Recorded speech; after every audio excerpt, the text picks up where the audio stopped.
In my opinion, the hardest thing is to erase from your life a person with whom you have lived for 18 years. You shared every moment of your life with him, laughed and felt sad together. And the hardest part is coming to terms with the fact that you can no longer be with him. Unfortunately, many people are chasing new sensations instead of enjoying what they have. And this story is about it. It's been 3 years since the completion of our divorce proceedings. Mary and I were married for nearly 18 years before our separation. We were high school sweethearts, tying the knot shortly after graduation, and at that time, we were each other's only romantic partners. There's something profound about that, a testament to the strength of love over mere physical intimacy. However, one often fails to recognize this until it's too late. In what some might consider a fulfilling life, we shared the joy of raising 4 children together: Amy, Brad, Carla, and Daryl, affectionately known as the Alphabet Kids. Following Daryl's birth, I underwent a vasectomy to avoid extending the alphabet any further. While Amy and Brad are now in college, Carla and Daryl continue to reside with Mary, my ex-wife. What led to the unraveling of our seemingly happy family? We appeared to be content, engaged parents who supported our children in everything they pursued. Like many young couples, we faced financial challenges, with me working in a manufacturing plant and Mary employed at the local Walmart store once the older kids started school. The younger ones went to daycare when neither of us could be home with them, a compromise dictated by the demands of modern society. Reflecting on how our parents and grandparents managed when women typically didn't work, I ponder whether societal changes or materialistic desires are to blame. We craved possessions and instant gratification. Initially, our love life flourished, as is common for young couples. However, as our family expanded, intimate moments became scarcer. This, perhaps, is a universal experience. Time constraints led us to believe we didn't have the luxury for such expressions of affection. Looking back, the real issue was our tendency to take each other for granted. Our once passionate love life deteriorated into hurried encounters. While we reached physical climaxes, the emotional depth of our earlier days was missing.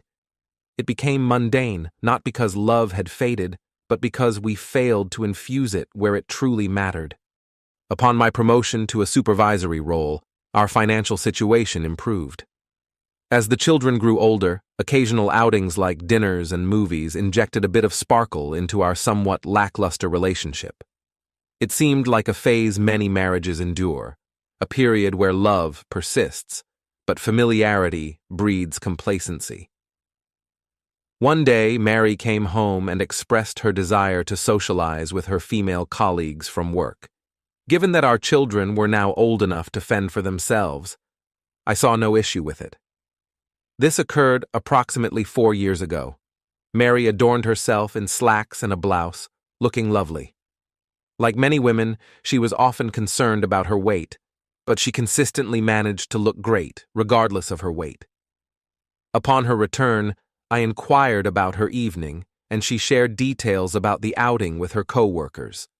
While I harbor no resentment towards Walmart, I couldn't help but notice that many of the women there were either divorced or separated. I expressed my concern, suggesting that these might not be the ideal companions for Mary. This led to an argument, as she felt I was disparaging her friends. I never said anything of the sort, I defended. I just worry that these women might be looking for relationships, and you'll be caught up with them. Her reaction revealed that I had struck a nerve. We had been together for 18 years, and I knew her moods well. Curious, I asked if she had danced with any men that night. After a moment's hesitation, she admitted, I didn't do anything wrong. Yes, I danced with a couple of guys, and that was all. Despite sensing there might be more to the story, I decided not to press the matter at that moment. She mentioned her plans to go out with her friends once a month, and although I wasn't thrilled about it, I chose to wait and see. The next month, she wore a skirt with pantyhose, and as I observed her getting ready, she remained silent. I informed her that I would be staying up for her. When she returned past midnight, I noticed she had changed. Concerned, I asked, "You were wearing pantyhose when you left. Where are they now? It was hot, so I took them off, she replied dismissively. Mary, this is getting out of hand. We need to talk, I insisted. She requested that I leave the room for her to undress. I pointed out that she had undressed in front of me for 18 years and questioned what was so special about that night. In an unusual move, I walked up to her and grabbed her by the arm, something I had never done before. Jerry, please, I'm begging you, don't do this. As I reached under her skirt and discovered she wasn't wearing panties, she already anticipated my actions. Pushing her away, she started crying, her arousal evident from another man's touch. Well, I guess that explains the absence of pantyhose, doesn't it? I commented. I'm sorry, Jerry, it just happened. I was at a party, had a few drinks, and Joe kept telling me how beautiful I was. He kissed me, touched me, and I've never been with anyone but you, Jerry. The girls praised Joe, and I let it happen. No one man came inside you. You had more than one man, didn't you? I questioned. When Joe took me, I was on the bed, and a couple of other guys took advantage of me, too. They didn't take you. You willingly let them all have you. Doesn't our marriage mean anything to you? Did you not think about me or the kids? Jerry, I'm sorry. It wasn't love like you and I have. It was raw sex, and I liked it. Barb, one of the other girls, is married and told me she and her husband are into swapping. I don't want to lose you, Jerry. Please come with me one time and try it, she pleaded. I needed time to think. My mind was racing. I told her I didn't want to talk anymore at that moment. I couldn't comprehend what had just happened. We agreed to talk the next day, and I spent the night on the couch. The next morning, after the kids left, I dressed and went to work. Mary was still asleep from her eventful night. Unable to focus, I took the afternoon off and went to her workplace. She was a cashier that day, and her friend Barb was at the next register. Why aren't you at work, honey? Barb kept eyeing me. I'm seeing Jeff, our lawyer, today. I'm getting a divorce, I said, turning and leaving. Mary yelled after me to wait, torn between her job and our situation. Ignoring her, I quickly left, packed my belongings, and left a note for the kids explaining our divorce. I wondered how she would explain this to them, likely making it my fault, as she often did. I found myself at my parents' place. They were in their 60s and had celebrated over 40 years of marriage. I informed them about the separation from Mary, anticipating a probable divorce. I could sense their discomfort, as they were fond of Mary, making this revelation quite unexpected for them. Needing a place to stay, I accepted their offer to use the fully renovated basement, complete with a cozy bedroom, a small kitchenette, and a living room setup. They assured me I could stay as long as necessary, since they seldom used the basement anymore, mainly due to their aversion to stairs, a sentiment that led them to relocate the washer and dryer upstairs after Mom's hip replacement 2 years ago. I may digress a bit as I share this story, as there's much to unfold. I understand your curiosity about Mary, the kids' reactions, insights from the lawyer, and perspectives from other individuals involved. When I spoke to Mom and Dad, I vaguely mentioned that Mary desired more freedom, finding it challenging to elaborate on her inclination to pursue relationships with others. I opted not to disclose this to my parents and simply conveyed that we had differing views on various matters and couldn't reach an agreement. Though my parents weren't pleased with this explanation, it was all I could divulge at the moment. Later, I consulted Jeff, our lawyer, who informed me that Mary had reached out to him twice already. I inquired about his representation, pressing him to clarify if he was standing for her or me. Jerry, she doesn't want a divorce. She believes you can resolve this, Jeff explained. Answer my question, Jeff. Are you her lawyer or mine? I persisted. I'm hers, Jerry. She contacted me first, and I accepted her case. I'm sorry. If you had called me, I would have been on your side. Please talk to her, Jerry. You're both my friends, and I hate to see you heading for divorce court. Did she tell you why I left, Jeff? Why I want a divorce? I inquired. He responded, she mentioned an argument about her going out. She got intoxicated and was unfaithful to you. Let's be honest, Jeff. She went out despite my reservations, slept with 3 men, and then proposed a partner swap with her friends. There's your case, Jeff. I'm reaching out to Sally Black. We both know she's the best in the business. I'll have her contact you once we devise a plan. Thanks for nothing, Jeff, I concluded as I turned and walked away. Sally held the reputation of being the top divorce attorney in the state, known for her tough and uncompromising approach. I knew several men who had faced her in court, and they all ended up with unfavorable outcomes. When I reached out to Sally, she promptly scheduled an appointment for the next day and advised me not to communicate with Mary until our meeting. Concerned about the kids, I inquired, and she suggested having my parents inform them that we would discuss matters in the coming days. Following my parents' conversation with our eldest, Amy, Mary called our home a couple of hours later, seeking to talk to me. I signaled a refusal, and my father conveyed that my lawyer had instructed me not to engage in conversation with her that day. He assured Mary that I would reach out after consulting with my lawyer. During the call, my dad expressed his confusion about the situation and mentioned how deeply hurt I seemed. Angry at Mary's attempt to shift blame onto me, I decided to confide in my father privately. I shared the truth and pleaded with him not to disclose it to my mom, as it would devastate her, given her affection for Mary. Tears welled up in my father's eyes as he left the room, revealing his sentimental side. The following day I went to work, notifying my manager about my divorce proceedings and instructing not to forward any calls from Mary unless they were emergencies. Immersing myself in work helped divert my thoughts from the turmoil with Mary. After work, I met with Sally, an elegant yet business-focused professional. She straightforwardly asked, "Jerry, what are your desired outcomes here?" In response, I admitted uncertainty, expressing my love for Mary but explaining my inability to accept her chosen lifestyle. I emphasized my concerns about the kids and my aversion to an open relationship, acknowledging my worries despite believing she wouldn't bring random people home, an expectation shattered by her previous infidelity. Sally conveyed, "Jerry, many people experience situations like this every day. We can proceed according to your preferences. I understand you'd rather not have the affair become public knowledge, especially for the sake of the kids. You need to provide support for them, and we can determine the amount fairly easily. You have the upper hand in deciding how much to give or retain. Essentially, you're in control here. While we might consider using the affair strategically to settle matters, our ultimate ground will be irreconcilable differences. Does that work for you?" "As my legal counsel, I'll follow your guidance," I responded.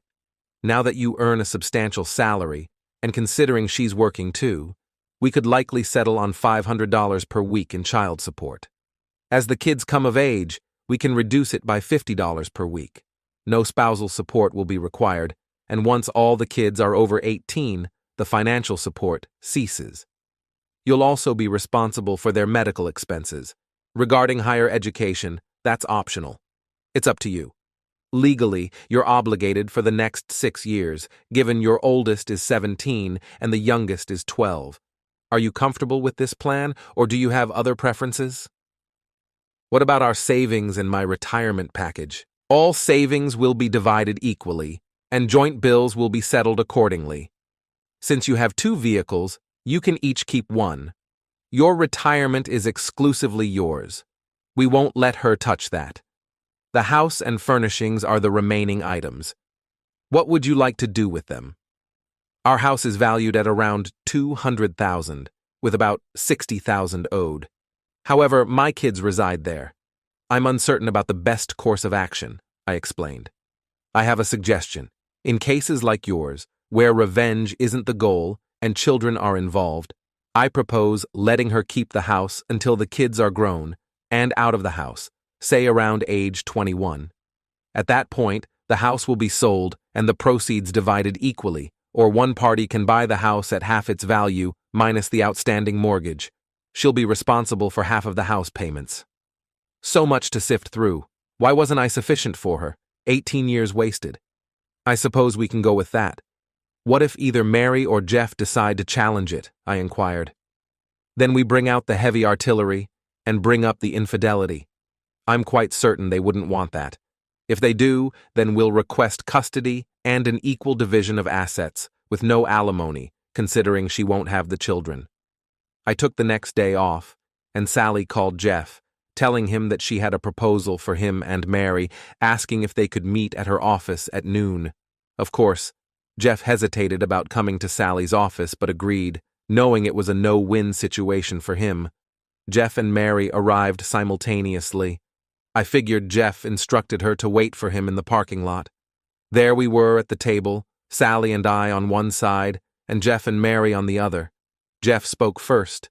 He was acquainted with Sally and wasn't pleased about being on the opposing side. "Nice to see you again, Sally. I know your approach and how you like to get straight to business.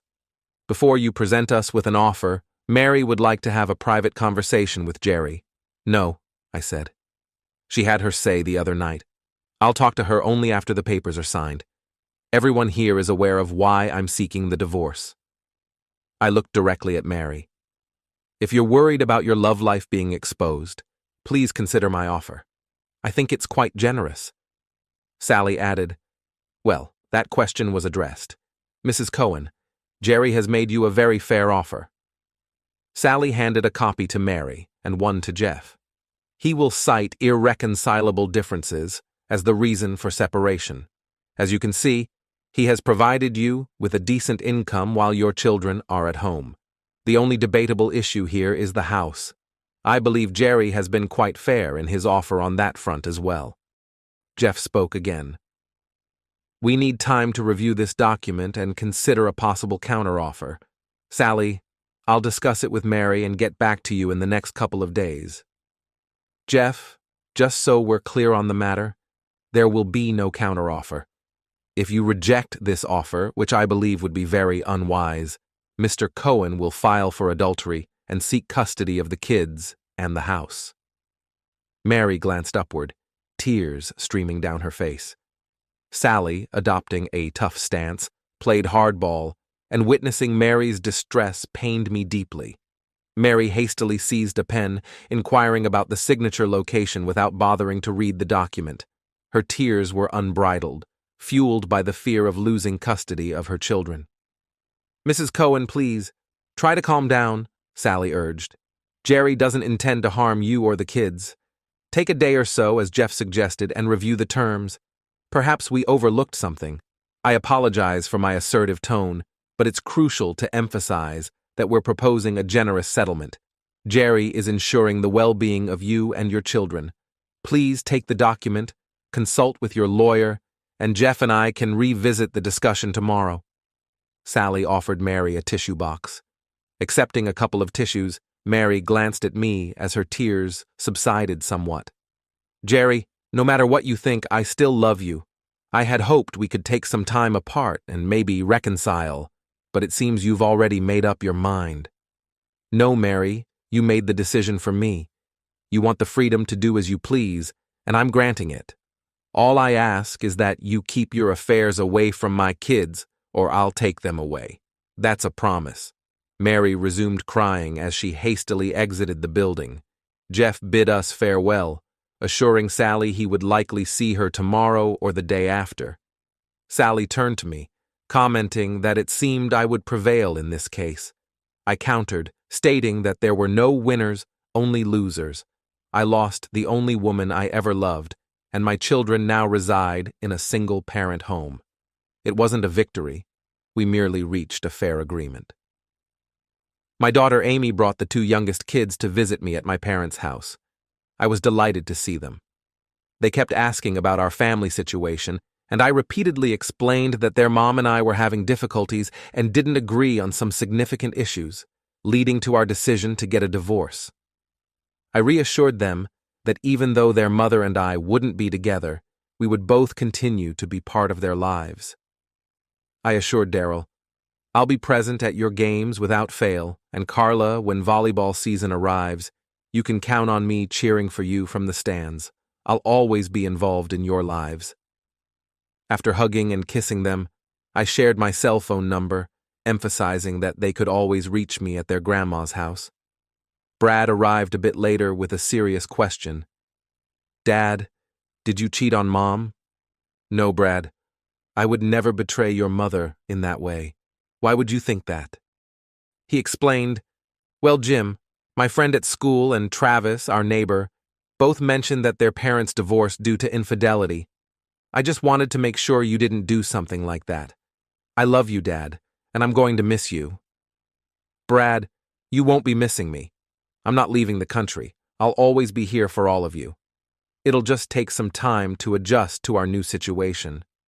The divorce has been officially completed, and I fulfilled my commitment to the children by attending most of their school events. During these occasions, I frequently encountered Mary. Despite any personal matters she may have had, she maintained a discreet approach. It's worth noting that Mary and I always maintained an amicable relationship. We came together for the kids' birthdays and other special events. The only understanding we had was that she wouldn't discuss her dating life with me.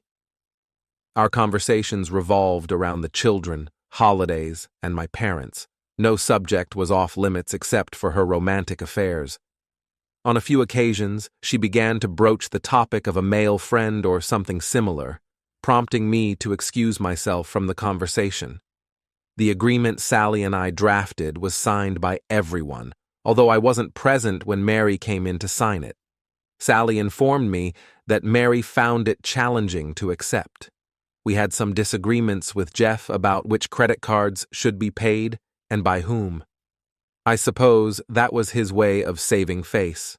I assured Sally that if things got tough, I would cover the payments. Eventually, we canceled all our credit cards and obtained new ones in separate names. I maintained regular communication with the kids. They shared that their mom had come to terms with our divorce and seemed a bit happier. I inquired if she was dating, and they informed me she was not, though she occasionally went out with her female friends. I admit I cringed upon hearing that. I never had that heart-to-heart conversation with Mary. She desired the freedom to explore, a concept that didn't align with my beliefs. In my upbringing, you marry someone with the intention of building a lasting connection, not to seek new attractions. My parents were married for over 40 years, so perhaps we married too early, and she didn't have the chance to pursue whatever it is she's seeking. I never explored the realm of sexual encounters either. I was content with Mary. Looking back a couple of years, I should mention that I did start dating again. I went out with a few women from work, most of whom were divorced due to my age. I made it a principle never to date a married woman, even if she was separated. It was something I felt deep inside. I did engage in intimate relationships with some of these women, but it just didn't feel the same. Despite treating them with respect, my thoughts always lingered on Mary. It's intriguing how one can't simply shake off the past and move forward. I genuinely tried, but none of the women I dated resonated with me. My best moments were during family events when I could see Mary. One night last year, I went out with the guys from work to a lively lounge where women frequented. To my surprise, I spotted her there. It seemed like a ladies' night out, and she was sitting with a group, but there were no men around them yet. I didn't recognize any of the women she was with, and the only one I had met from her work, Barb, wasn't present. I approached Mary from the side to catch her by surprise. "Would you care to dance?" I inquired. "Jerry, what brings you here?" she questioned. "Just hanging out with the guys, waiting for someone or up for a dance," I responded. No, not waiting for anyone. And yes, I'd love to dance with you. Let me introduce you to my friends. She swiftly listed off several names, adding, "These ladies are part of our card club. Once every 6 months, we ditch the cards for a night out. And tonight happens to be one. So, how about that dance?" We headed to the dance floor, and I held her close. "Feels like old times, doesn't it?" I remarked. She smiled up at me as I held her tighter. After 2 slow numbers, the band started playing a fast one. "I've never been good with these types of songs," I confessed, as I escorted her back to her table. She seemed disappointed when I left her there. "Ladies, it was a pleasure meeting you. I better get back to my friends." Walking away, something felt off.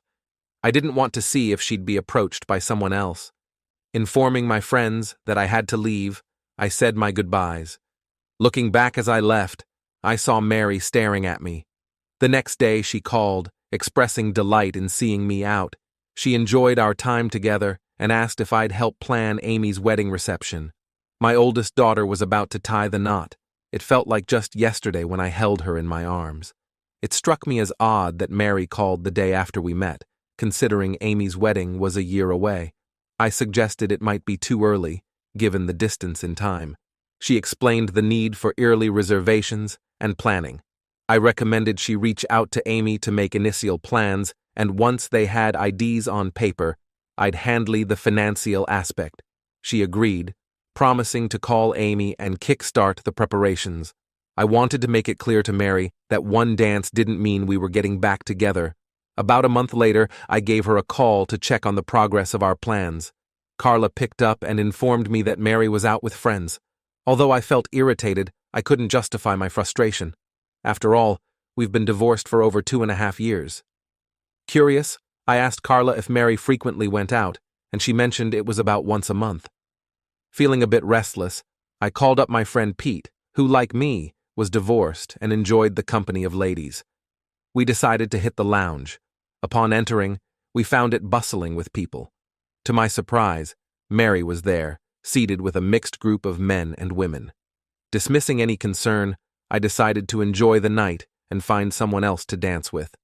Spotting an attractive young woman in her 30s, dressed provocatively in a mini skirt and bralette, Petey commented, "Damn, now that's nice. Check out those gals sitting by themselves." These women were seated near me, accompanied by others similarly dressed. They were just a couple of tables away from Mary and her friends. As I strolled towards Mary's table, she noticed me, her mouth slightly agape.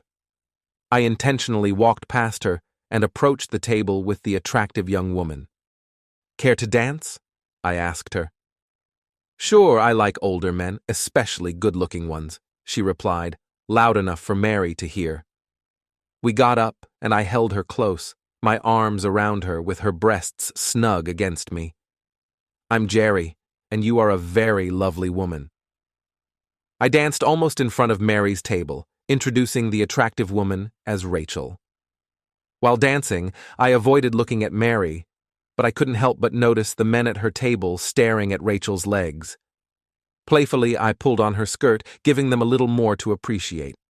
The following song was an upbeat one, but Rachel and I remained on the dance floor, swaying to the rhythm. I was aware that this choice would likely affect Mary, as we had never danced to fast songs together. A slow tune followed, and I seized the opportunity to pull Rachel close, sliding my hands down once and giving her a gentle squeeze on the dance floor. She responded with a smile. After the song concluded, I escorted her back to our table, suggesting we might dance again later. Rachel replied, "I'd like that." Pete had just rejoined our table, having danced with another woman from our group. As I sipped my drink, Pete glanced up and remarked, "Here comes an attractive lady." Although he hadn't met Mary before, she was heading towards our table. "Would you dance with me?" she inquired. I glanced at Pete, pretending she was addressing him. "Jerry, answer me." Standing up, I said, "It would be my pleasure." I turned to Pete, introducing Mary as my ex-wife. Pete's jaw dropped as he recalled referring to her as a broad. While dancing with Mary, she questioned, "What was that all about? She was all over you. God, she would have been all for it on the dance floor if you had asked." "Isn't that why we're divorced? You wanted me to be with other women so you could be with other men," I retorted. "Jerry, please, you and I never discussed it. I was wrong. Look, Mary, you came home with other men's, and all you can say is, I was wrong. Maybe I should do the same with that other woman, and then I can say I was wrong too. Besides, we're not married now. When you went on your escapade, you were my wife. My wife. Damn it." A guy approached Mary and me on the dance floor, questioning her choice to dance with me instead of him. "You're supposed to be my date, and you ask this guy to dance?" he exclaimed. I stared at him and said, "Back off, buddy. You're not getting anywhere with Mary tonight." I could see it visibly embarrassed Mary. "Who the hell do you think you are, her husband or something?" he inquired. "Yeah, I'm her husband. And you better back off before you end up in the hospital," I warned. Mary started to speak, but I cut her off. "Do you want to sit with me, or go back to your boyfriend here?" Mary, furious, pulled away and returned to her table. I took a grip of the intruder's arm, cautioning him that if he tried anything with her that night, I would find him and deal with him. I let go of his arm as he retreated to his table. The two young women we had danced with earlier joined us at our table. We moved to a booth, getting more intimate. Treating women like this wasn't my norm, but Mary was watching, and I played along. I suspected Pete was getting close with the one he was with. These women were there for one purpose that night: to hook up. The blonde I was with asked if we were ready to leave, mentioning she was feeling hot and eager. I requested a favor first. Pointing to Mary, looking furious, I asked her to inform Mary that her wish for the evening was going to come true. The blonde smiled, conveyed the message, and returned. Mary, furious, tried to get up but was blocked by other people. By the time she could stand, we had already left. We ended up having an encounter with the two women at Pete's apartment. In fact, we even swapped partners throughout the night. The sex was enjoyable, but the next morning, I felt a sense of emptiness. I realized what was missing: love. I had turned off my cell phone, and upon switching it on, found 10 messages from Mary. She was furious, using every name in the book. In one message, she accused me of ruining her evening, which weirdly made me feel good. Around 9 in the morning, I called her. She answered, still upset. She ranted about what a terrible person I was and how much I had hurt her. Then, abruptly, she stopped. "How does it feel, Mary? Knowing that the person you love is intimate with someone else. This is the life you've chosen. You're free to be with whoever you want, and I'll do the same. Love be damned." As I ended the call, I could hear her sobbing. Weeks passed without any contact until one day she reached out. "Jerry, can we talk? I mean, about everything. I know it must have hurt to see me with someone else, just as it hurt me to witness you with that woman. I realize now that what I did was even worse. Mary, it's done. Move on with your life and be with whoever you want. I don't care anymore. I just wanted you to experience what I felt. Jerry, I haven't been with anyone for 2.5 years. The last time was a month after you left me. It wasn't fulfilling, no love involved. I understood then that men were just using me. I'm not that person, Jerry. I was wrong, completely wrong, and I can't prove it to you. I wanted to explain, but that lifestyle isn't for me. I realized it when Joe asked if I was his little slut. I slapped him hard, and when he tried to retaliate, I kicked him. I don't want that life, Jerry. I want the life we once had. Honestly, 2.5 years. What about that guy a few weeks ago? He claimed to be your date, with clear intentions. He was a friend of someone at our table. The others were with their wives, and being the only single woman, he assumed I was available. I had no plans beyond maybe dancing. Besides, he said you'd kill him if he touched me. Did you tell him that? I certainly did. Do I need to follow through on my threat? No way. He didn't even dance with me. I only went back to the table because you embarrassed me so much. Then you sent that woman over to let me know you were going to be with her. Did you, Jerry? Did you sleep with her? Mary, we're not married. I have the freedom to make my own choices. By the way, what happened to your friend Barb? I haven't seen her around you lately. They're no longer part of the club. She and her husband got divorced. They experimented with partner swapping, thinking it would spice up their marriage. However, her husband ended up divorcing her, and he and the other man's wife left together. 2 more marriages went down the drain. I found it strange that she brought up the club. She mentioned she hasn't been there for years. Wanting to shift the topic, I asked, "How are the wedding plans for Amy coming along? You haven't shared much, and it's only a few months away." I know you're aware of all the plans. Amy has discussed them with you many times. I assumed you didn't want to be alone with me, so we made the plans and let you confirm them. I'm not afraid to be alone with you, Mary, I asserted. Oh, really? I don't believe you. If you're not afraid, then take me out on a date, she teased. I don't think that's a good idea, Mary. It might give the wrong impression. People might think we're getting back together, I responded. I knew you were afraid. You still love me, just like I love you. You just won't admit it, she claimed. Mary, I do love you, but the pain of what you did to me is still there. I see it every time I look at you. When you cheated on me, you took a big part of my heart away. I don't think it's healed yet. I don't know if it ever will be. God, I'm so sorry. And there's nothing I can do. Nothing. Jerry, I'm the one who ruined our marriage. I lost the only man I ever loved. I live with the guilt every day. I've thought about taking my own life, but it's the kids who would have to live with that. I've hurt them enough. I was hoping that one day, maybe, just maybe, we might get back together. I didn't know what to think anymore. I had never spoken to her like this, and now hearing her confessions, my mind was in turmoil. I wanted her. I loved her. Yet I hated what she had done to me and our marriage. What if she followed through on her thoughts? Was she trying to make me feel guilty? I needed more information before I could trust her. The thought of her taking her own life was unbearable to me. I used to believe I knew her well enough to detect any lies, but now I'm not so sure. I had to confirm the truth, but how? Occasionally, we all entertain such thoughts, but thankfully, we don't act on them. I had to say something to her, but what? Mary, I'm getting hungry. How about joining me at the Red Lobster for lunch? We can discuss what gift to give Amy for her wedding. All I heard for the next 30 seconds was crying. Then a small voice said, I'd love to.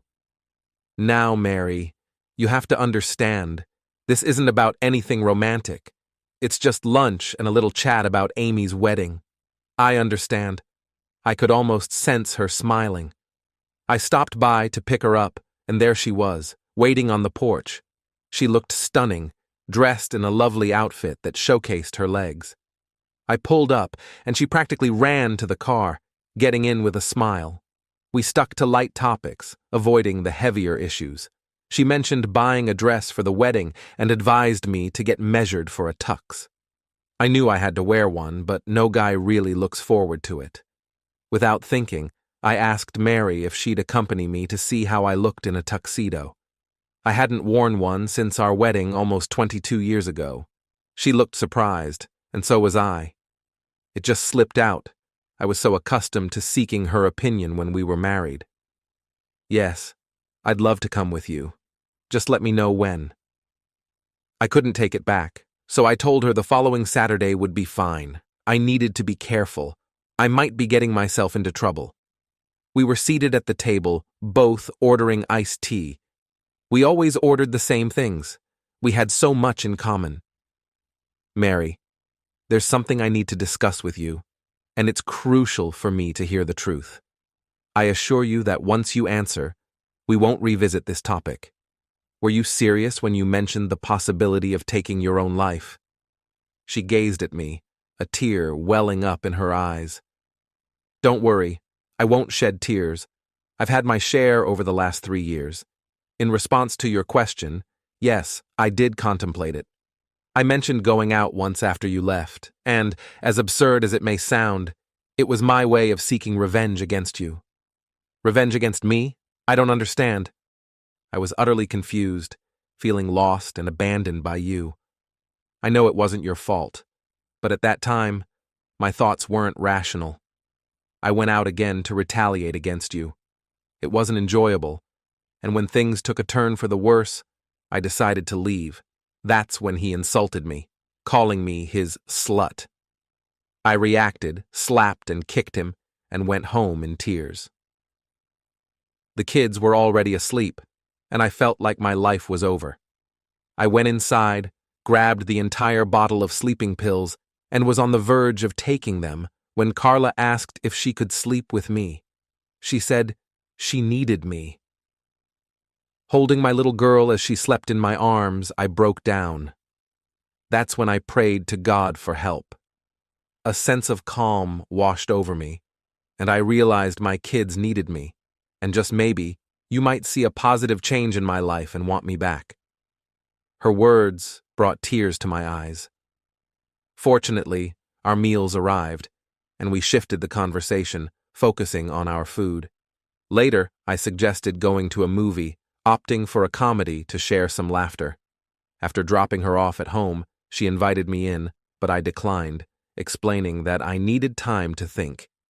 Before she left the car, she leaned over and kissed me. I didn't resist. It felt right.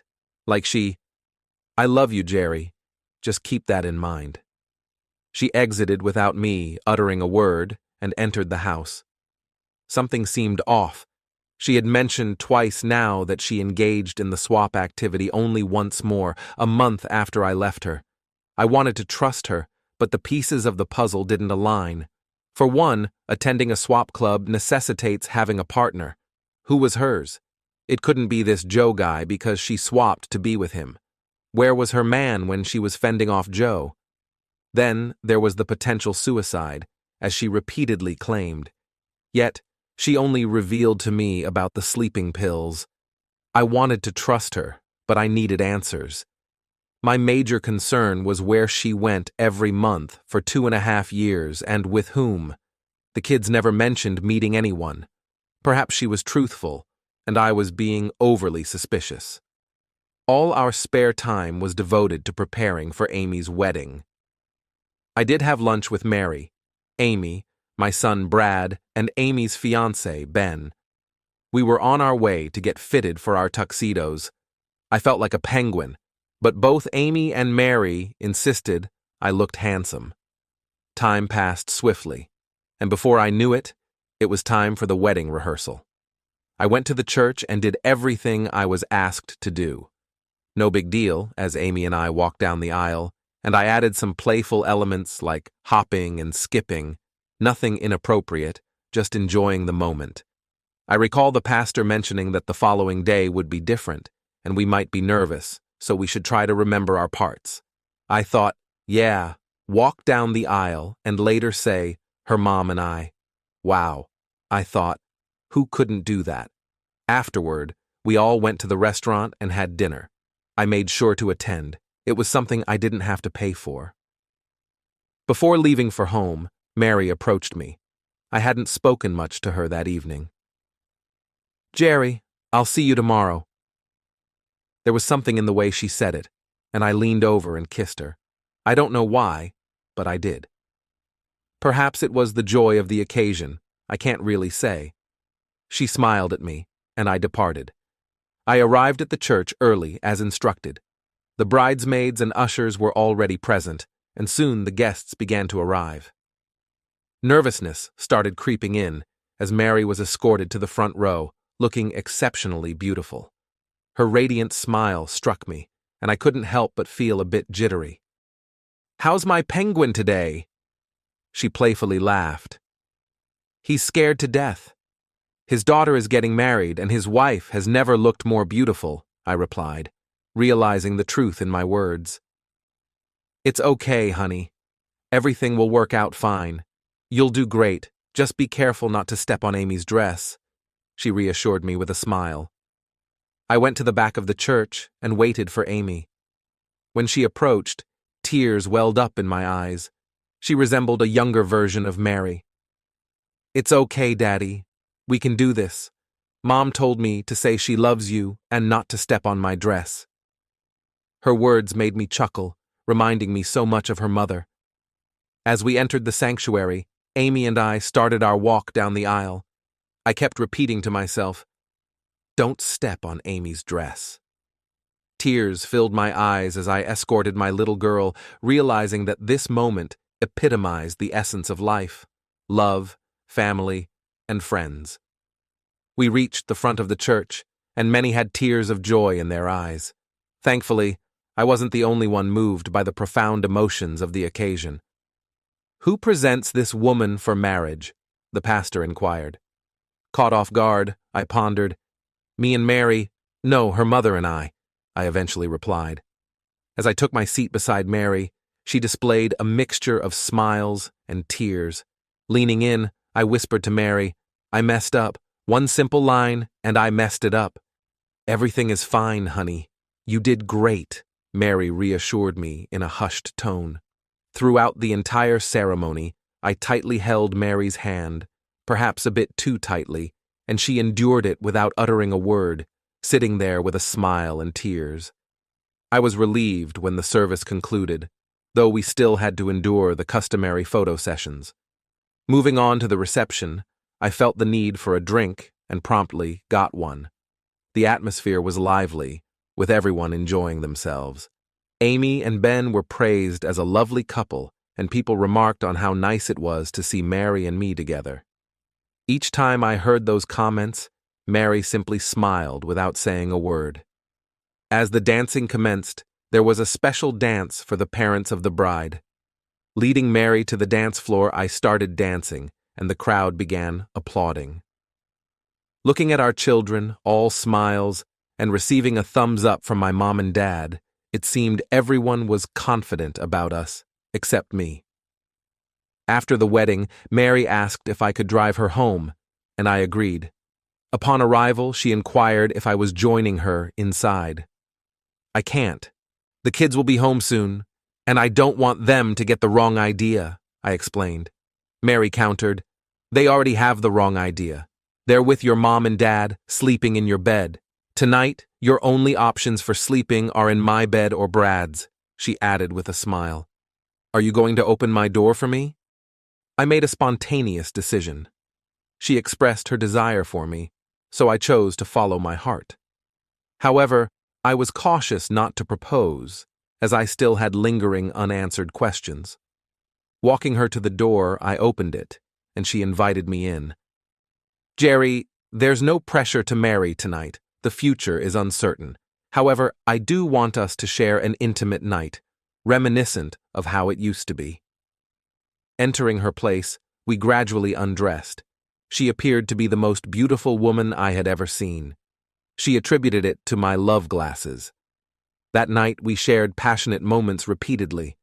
In the morning, after one last intimate encounter, she prepared breakfast. "Jerry, I won't rush or pressure you.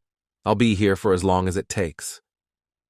Smiling at Mary, I left without kissing her goodbye intentionally. I wanted her to understand that while the connection was intense, I wasn't ready yet. Now, I grappled with a new dilemma. Mary and I explored new aspects of our relationship, yet she had been without a partner for almost 3 years. Something felt off. I sensed it, but couldn't pinpoint the issue. Everything seemed too smooth, too convenient.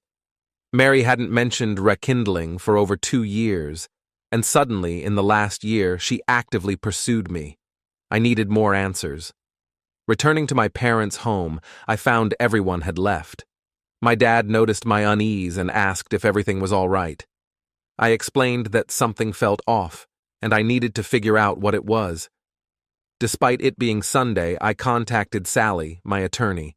I detailed the situation, and she found it peculiar as well. Advising me to maintain silence for a couple of days, she mentioned having a private investigator to unravel the mystery. Mary phoned on Monday, inviting me for dinner. I declined, citing prior commitments and expressing that I needed to attend to some business. I refrained from disclosing my growing unease as I struggled to make sense of the situation. Come Thursday, Sally urgently summoned me to her office during work hours. Upon arrival, she shared unsettling revelations. My suspicions about Mary were accurate. She was involved in a swap club, and her partner was Jeff, her lawyer. Post my departure, Jeff seamlessly assumed my role. Mary continued her lifestyle but concealed it from me. Curious, I questioned Sally about Mary's motives in re-entering my life after a year of separation. With newfound freedom, why disrupt my peace? It's all about money, Jerry. Over the past 3 years, she borrowed $100,000 against the home loan. Instead of owing $60,000, you now owe $160,000, Sally disclosed. Perplexed, I inquired about how Mary managed to secure the funds without my signature for the house loan. No, when you settled the credit cards, one was a cash equity loan. You could continually borrow against it up to a specified limit. Yours is nearly maxed out now. Your friend Jeff slipped that one past us. Once you agreed to pay the credit loans, there was no way of telling. I'm sorry, Jerry. I should have monitored that after the divorce was finalized. Typically, we don't conduct follow-ups unless requested, and Jeff certainly wasn't going to ask, Sally admitted. Sally, during the night I spent with her, I searched through the cabinets for her prescribed medications. To my surprise, I found none. Consequently, I contacted her doctor, who informed me that he hadn't prescribed any sleeping pills in the last 3 years. He also mentioned that Mary attended all her physicals, visiting every 3 months instead of the recommended 6. I inquired about her testing for sexually transmitted diseases, and he assured me she had undergone the tests and was clean. I silently thanked my luck for that piece of information. Covering the medical bills had at least provided me with some clarity. So, Sally, what's our next step? I inquired. The only outstanding debt is the house. We'll place a lien of $40,000 on it. If she ever sells it, you'll recoup that portion of the equity. Unfortunately, the rest is a loss. Regarding the kids, 2 are already independent, and the other 2 are old enough to decide whether they want to stay with your ex-wife, with you, or with your parents. We'll leave that decision to them. Jerry, considering your plan to leave the state, you may not be a significant factor. They likely want to finish their schooling here. Thanks for everything, Sally. I suppose it's all on me now. Please freeze the equity on the house, and if the kids opt to live with my parents, transfer the child support payment accordingly. Returning home, I had an honest conversation with my parents. I made it clear that there was no chance of reconciling with Mary. Despite my father being aware of the situation, I recounted it as if he didn't. Mary had cheated on me, and while I had hoped she had changed, she continued her deceitful ways. If she had been truthful, perhaps we could have worked through our issues. I knew it hurt my parents deeply, but they needed to know the truth. I visited Mary's house while she was at work and candidly told the kids about their mom's infidelity. I spared them the details of the more complex aspects of our relationship. I had given Mary opportunities to change, but she never did. Even after our wedding, I discovered she was still lying. Forgiveness and trust were no longer possible, and I could not see a future with her. Now I had to inform them that I was relocating to another state. They had the option to accompany me, stay with their mother, or reside with their grandparents. Both of the younger children expressed their decision to stay with their mother. Despite the possibility of her having boyfriends, she never brought them home. Carla assured me that she never witnessed unfamiliar men at the house. The only visitor, aside from relatives, was Jeff, whom they had known for years. I couldn't bring myself to reveal that Jeff was one of her lovers. They all cried, expressing how much they would miss me. I reassured them that I would only be 5 hours away and available if they needed me. They were welcome to visit me any time. "When are you leaving, Dad?" asked Brad. "Next week. Once I'm settled, I'll share my address and phone number. I love all of you and will support you in any way I can." I called Mary at work, something I had never done before. "Mary, let's meet at the tavern. I need to talk to you away from the kids." She informed me that she would be off work in an hour and agreed to meet. I sensed she believed her plan had worked, and we might be reconciling. When she arrived, I initiated our conversation. "Mary, I've been reflecting a lot. Due to Amy's wedding and our intimate encounter, everyone assumes we're getting back together. It's moving too fast for me. Do you realize that no one knows why we got divorced initially? I've looked back at the last 3 years of your life. Where's the pain? The hurt I felt when I discovered your infidelity? It seems non-existent. Yes, your financial situation caused some distress, but that was about it." She looked at me with a hint of concern. I continued, saying, "Our night together was unparalleled. You engaged in acts we'd never explored before. I recall how you used to consider them too explicit, yet there you were, embracing them. It made me question where you picked up those new skills." "Jerry, I can clarify," she responded. "Here's what needs explaining. You assured me you hadn't been with anyone for 2.5 years. Why lie? You had your monthly girls' night out, and it turns out the women from work and your card club were also part of a swap club. So it seems you've been involved all along." She resumed, crying. "Your involvement with other men led to our divorce, and you never stopped. Explain it. Go home and tell the kids why I left initially. Let them know your desires overshadowed our relationship. I've already talked to them." "God, Jerry, you didn't tell them about me, did you?" she asked. "It's always about you, Mary, never about the kids or me. I informed them about your affair and infidelity." "Jerry, I'm so sorry. You left me. What choice did I have? I'm a woman and need love." "You don't want love. What happened the other night was love. What you seek is endless pleasure with multiple partners. Did you think I wouldn't find out? How naive do you think I am? I wondered, what if we got married and you cheated again?" Then it struck me. Your lover Jeff orchestrated this scheme. "Jeff? How did you discover him? Oh my God, what have I done?" "What have you done? You've shattered lives, including your own. You lost a man who genuinely loved you and was considering reconciliation. Your kids still live with you, but you've deeply hurt them. You lie, you cheat, and now you want to take from me. The love I had for you still lingers, buried in my heart. All I see now is a deceitful person who'll engage with anyone. In a couple of years, think about what could have been. Your looks will fade, your kids will leave, and so will the money. You might still have a string of old acquaintances, and, of course, Jeff. I doubt he'll stick around with a destitute individual." She sobbed uncontrollably at this point. "Jerry, I genuinely love you. Please don't leave me. I'll attend therapy or do whatever it takes." I turned to her and calmly stated, "I forgot to mention. I'm relocating to another state and leaving next week. Thanks for the farewell encounter.